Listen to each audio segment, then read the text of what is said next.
On the 12th day of Christmas, my true love gave to me.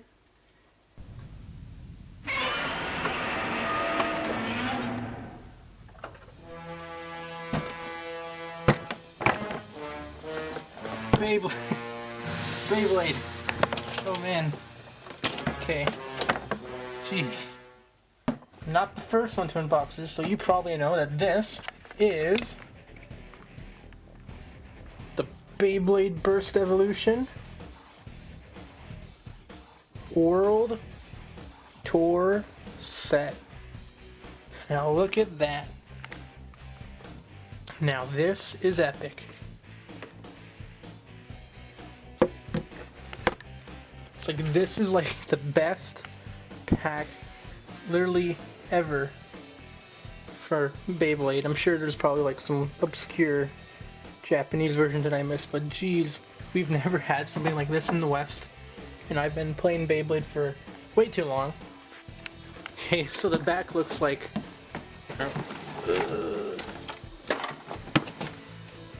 look at that, man. So this comes with a stadium, 6 Beyblades, 4 extra disc frames, and 2 launchers. Right, so this one, geez. So there's the frames. It comes with a Flow Star, Cross, and Meteor. This is a Fafnir F3 8 nothing. Wait. Calzar K3 7 under Hunter. Spryzen Requiem S3 Zeta. Valtrike V3. Genesis Valtrike V3 6 Vortex Reboot. Satome S3 2 Glaive Loop. And Lunar L3 Destroy. Okay, now, how am I gonna unbox this thing? Jeez. Okay. Guess I'll have to do it off camera. Jeez. I'm back. And goodness. Let's get on to the review. Here's what you get out of the box. Genesis Valtrike 6 Vortex Reboot, Satome S3 2 Glaive Loop, Lunar L3 Destroy, Spryzen Requiem 0 Zeta, Fafnir F3 8 nothing, and Calzar K3 7 under Hunter. This set also comes with 4 extra disc frames, which are Flow, Star, Cross, and Meteor. Before I continue with my review, I must explain that the unboxings for these 12 Days of Christmas Beyblade reviews were done weeks in advance, as I was getting back into Beyblade after over a year and had not been fully acquainted with the SwitchStrike line, so my feelings of this set actually drastically changed from the unboxing. First things first, half of these Beyblades are worse than their originals due to weakened slopes. Calzar K3, Spryzen Requiem, and Lunar L3 all have weaker slopes than their originals. Valtrike V3 and Satome S3 are about the same as their Starstorm Battle Set counterparts. I do not have the original Fafnir, however compared to the one that comes with the Spin Shift pack, it's about the same. This set retails for about $89.99 Canadian. And if all these Beyblades were like their originals, this set would be an absolute steal. The problem is that it's not. Half of them are weaker, 2 of them are the same, but not viable at all, and 1 of them has been outclassed.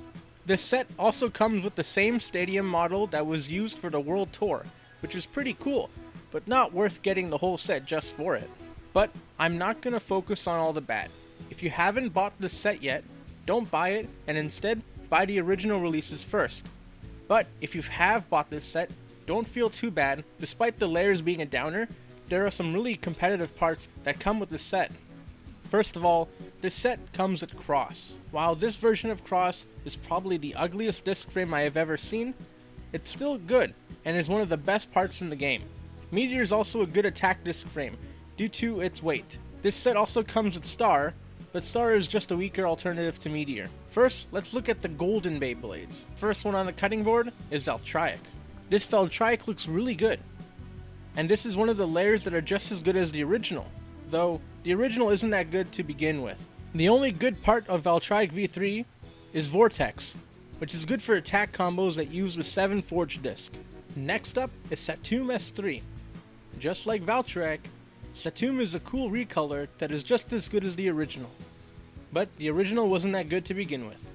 Unlike Valtryek, this Beyblade comes with 2 good parts. Glaive is comparable to Cross as one of the best disc frames in the game, though slightly worse. The 2 Forge disc is also not bad, though there are better options. And the last gold Beyblade is Lunar L3. I personally hate the mustard yellow look that they gave this guy. This layer isn't that good, but the Destroy driver is one of the best attack drivers in the game, and it's definitely a must-have.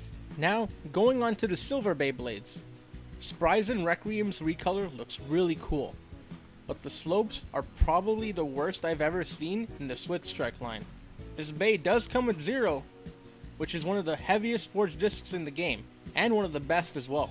Calzar is a weird case because the set came out during the same time as its original came out, so it's not like Lunar L3 or Spryzen S3 where it needed to be nerfed due to how overpowered they were. Calzar's slopes are really bad, and the originals are much better. It does come with the 7 Forge disc, which is the best stamina Forge disc in the game, and is always something good to have.